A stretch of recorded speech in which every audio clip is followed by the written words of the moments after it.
BNP কোন কোন জায়গায় স্বতন্ত্র বিদ্রোহী প্রার্থী আছে কেন্দ্রওয়ালা এই সম্পর্কে অবগত, সবাইকে আপনার মেসেজ দিতেছে। এখন পর্যন্ত আজকেই হইল মনোনয়নপত্র দাখিলের শেষ তারিখ। এইটার পরে ইনশাআল্লাহ এগুলা শিথিল হয়ে যাবে। যখন সারা বিএনপির আপনার লিডাররা যখন আমাদের কাজ করবে তখন এগুলো আস্তে আস্তে শিথিল হয়ে যাবে।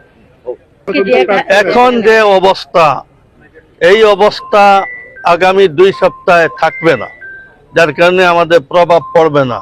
যখন তৃণমূল নেতৃত্বে যারা আছেন ওনারা যখন আমাদের মঞ্চে আসবেন, আমাদের কাজ করবেন, বিভিন্ন উঠান বৈঠকে অংশ নেবেন, তখন কর্মীরা আর ভোটাররা সব এই দিকেই চলে আসবে। আপনাদের মার্কা কি থাকছে? খেজুর গাছ আমাদের পার্টির মার্কা। যে আসন থেকে আপনি নির্বাচন করছেন, সেই আসন সম্পর্কে আপনার কোনো পরিকল্পনা আছে কিনা? যদি নির্বাচিত হন তাহলে এটা বলে ফেল। আমি আসলে মিস করেছি, সেজন্য আপনাকে আবার। বিএনপি আমাদেরকে সাপোর্ট দিয়েছেন, কালকেও ওনাদের সাথে মিটিং হয়েছে। স্বতঃস্ফূর্তভাবে এলাকায় যে বিচরণ করতেছি, স্বতঃস্ফূর্তভাবে সবাই সাড়া দিতেছে। ইনশাআল্লাহ আমরা আশাবাদী, আমরা তো বিপুল ভোটে বিজয়ী হব ইনশাআল্লাহ। খুবই সাড়া পাচ্ছি, ছোট বড় সবাই আমাদেরকে বরণ করে নিতেছে ইনশাআল্লাহ। বিভিন্ন মিটিংয়ে বলতেছি, আমার একটা নিজস্ব প্ল্যানও আছে। আমি নদী ভাঙ্গন রোধ করার ব্যাপারে সচেষ্ট থাকব। আমি কানাইঘাটের 1 নম্বর ওয়ার্ডকে বাংলাদেশের সাথে যোগাযোগ করব, 1 নম্বর ইউনিয়নকে। ওইখানে কোনো ব্রিজ নাই, এনডিআর সাথেই মিশ্রিত।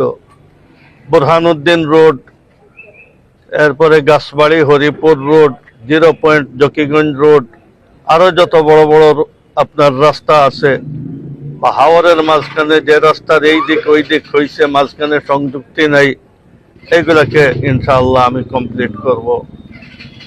আমাদের কানাইঘাটের পাহাড়ি এলাকায় পানির ব্যবস্থা নাই, আমরা পানির ব্যবস্থা করব। প্রত্যেক গ্রামে গৃহহীন মানুষ আছে, তাদের 5 বছরে পাট করে ইনশাআল্লাহ তাদের ঘরের ব্যবস্থা করব। শিক্ষার ব্যাপারে অনেক জায়গায় আছে আমাদের স্কুল, এইগুলা একদম ভাঙ্গারুঙ্গা ঘরের মতো বিভিন্ন জায়গায় আছে। এই স্কুলগুলোকে আমরা নতুনভাবে ভাঙ্গিয়ে আপনার নতুন স্কিমে সাজাবো। আর আপনার যত স্কুল আছে, এটা বিএনপির নিজস্ব এজেন্ডাই আছে। স্কুল, হাই স্কুল, কলেজে ধর্মীয় শিক্ষা নিয়োগের ব্যাপারে আমরা এটা যে প্ল্যান আছে ওইটাকে বাস্তবায়ন করার চেষ্টা করব ইনশাআল্লাহ। আওয়ামী লীগের আগ পর্যন্ত পাথরকুয়ারি উন্মুক্ত ছিল, সব পাথরকুয়ারি, আমার আসন অন্য আসনে সবটাই। কিন্তু আওয়ামী লীগ আসার পরে পাথরের মার্কেটটা এনডিআর জন্য সারা বাংলাদেশ খুলে দিয়েছে। আর আমাদের পাথরটা একটা বাহানা করে যে এখানের মধ্যে আপনার পরিবেশ নষ্ট হয়। পরিবেশ সারা জীবন নষ্ট হইল না, আওয়ামী লীগের টাইমে পরিবেশ নষ্ট হওয়ার অবস্থা কেন সৃষ্টি হইল? ওইটা এখনো রয়েছে সচিবালয়ে, এখানে সেখানে এখনো আওয়ামী লীগের সেটিং করা লোক থাকছে। এরা এখন বলতেছে পরিবেশ নষ্ট হবে। কিন্তু বিএনপির কাছে যদি ক্ষমতা আছে তাহলে এইসব দুঃখাবাজি থাকবে না। আমাদের লাখে লাখে আপনার শ্রমিকের কর্মসংস্থান এখান থেকে বাইর হবে। আমাদের পাথর আমরা ব্যবহার করব, বাইরে থেকে পাথর আমরা করব। আমরা নদী ভাঙ্গন 5 বছরে পাট করে রোধ করব। এরপরে কুশিয়ারা নদীর কারণে তো বাংলাদেশের মানচিত্রই পরিবর্তন হয়ে যাইতেছে। নদী এইদিকে ঢুকতেছে, ওইদিকে এনডিআই জায়গা যাইতেছে, যার কারণে আমরা ওটারও আপনার রোধ করা ব্লক ফেলিয়া এটা ব্যবস্থা করব। রাস্তা যতটা আনকমপ্লিট এইগুলাকে কমপ্লিট করব। বুরহানুদ্দিন রাস্তাকে আরো সংস্কার করব। কানাইঘাট হরিপুর রাস্তাকে আমরা ডবল করার চেষ্টা করব। এই রাস্তা এতটুকু যথেষ্ট নয়।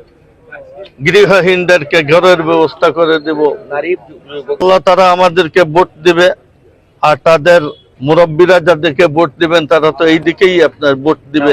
করব, তারা তো সবচাইতে বড় পার্টিকেই তো ভোট দিবে।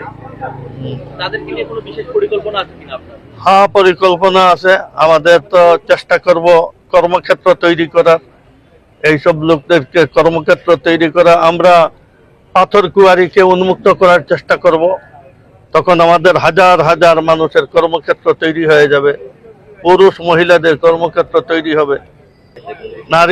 নারীদের হিসাবে যত জায়গায় সেটিং করা যায় এত জায়গায় আমরা চেষ্টা করব।